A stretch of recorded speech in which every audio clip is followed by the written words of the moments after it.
একবার এক লোক তার সন্তানকে নিয়ে মহানবী সাল্লাল্লাহু আলাইহি ওয়াসাল্লামের কাছে এলেন। তার ছেলে শুধু মিষ্টি খেতে চায়। নবীকে অনুরোধ করলেন তাকে বোঝাতে।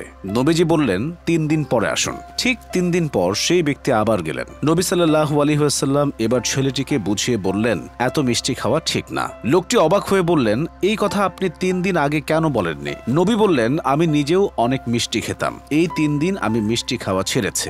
এই গল্পে একটি শিক্ষা আছে, নিজে পালন না করলে সে বিষয়ে কাউকে উপদেশ দেওয়া ঠিক না। ১৯ বছরের কিশোরের ১২ লাখ টাকায় ছাগল আর লাখ লাখ টাকায় গরু কেনার ঘটনায় বাবা এনবিআর সদস্য মতিউর রহমানের ক্ষেত্রে এই গল্পটি প্রযোজ্য।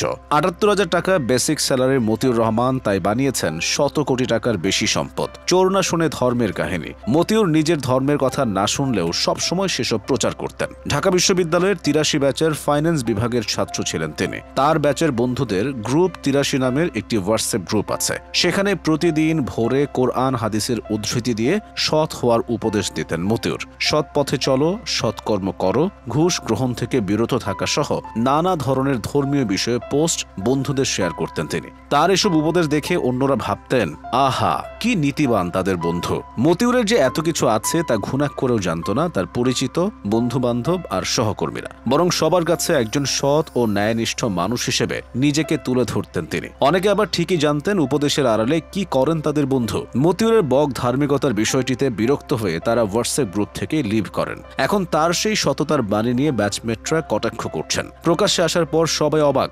নিজে অবৈধ পথে অঢেল সম্পত্তি গড়ে তুলে বন্ধুদের সৎ থাকা, সৎ পথে অর্থ উপার্জন করা, ঘুষ গ্রহণ থেকে বিরত থাকার উপদেশ দিতেন প্রতিদিন। মতিউরকে বন্ধু পরিচয় দিতেও আর রাজি নন তারা। গ্রুপ ৮৩ সদস্য সৈয়দ বোরহান কবির সাংবাদিকদেরকে বলেন, পোস্ট দেখে মতিউর সম্পর্কে অনেকেরই ভালো ধারণা ছিল, কিন্তু এই সৎ থাকার পরামর্শদাতা নিজেই অগাধ সম্পত্তি গড়ে তুলেছেন। এই সম্পত্তি চাকরি করে সৎভাবে কামাই করা কোনোদিনও সম্ভব না। নিজে সৎ না হয়ে প্রতিদিন সৎ থাকার পরামর্শ দিতেন মতিউর। ছাগলকাণ্ডের বিষয়টি আলোচনা আসার পর থেকে বন্ধুদের সেই গ্রুপে পক্ষে বিপক্ষে নানা ধরনের মতামত আসে। কিছু সুবিধাভোগী মতিউরের বিরুদ্ধে ষড়যন্ত্র হচ্ছে বলেও দাবি করেন। জানা যাচ্ছে মতিউর এখন আত্মগোপনে। মাথা ন্যাড়া করে তিনি দেশ ছেড়েছেন, বলাবলি হচ্ছে এমন কথাও। তবে এনবিআর এর সহকর্মীদের কাছে তিনি নাকি এখনো মেসেজ পাঠান। দাবি করেন তার সম্পত্তির কথা বানোয়াট, এসব এআই দিয়ে বানানো হয়েছে। তাকে বাঁচানোর আকুতিও করছেন। পাপ নাকি তার বাপকেও ছাড়ে না। নিজের যে মেয়েকে অঢেল সম্পদ দিয়ে বিদেশে আবাস গড়ে দিয়েছেন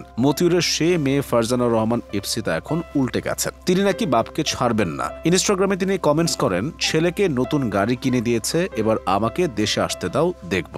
ছাগল কাণ্ডের এসব বিষয়ে ক্ষোভ প্রকাশ করে ইপসিতা বলেন, আমার বাবারে প্রোটেক্ট করার কোনো ইচ্ছাই আমার নেই, তার উপর আমার জেদ। আল্লাহর কসম, বাবারে আমি ছাড়ুন না। সে আমারে ধোকা দিছে, আমার মারে ধোকা দিছে, আমার ভাইরে ধোকা দিছে। আমি তার সারুম জীবনেও না। তার জন্য আমার নাম নষ্ট হবে, মার নাম নষ্ট হবে, এইটা আমি হইতে দিব না।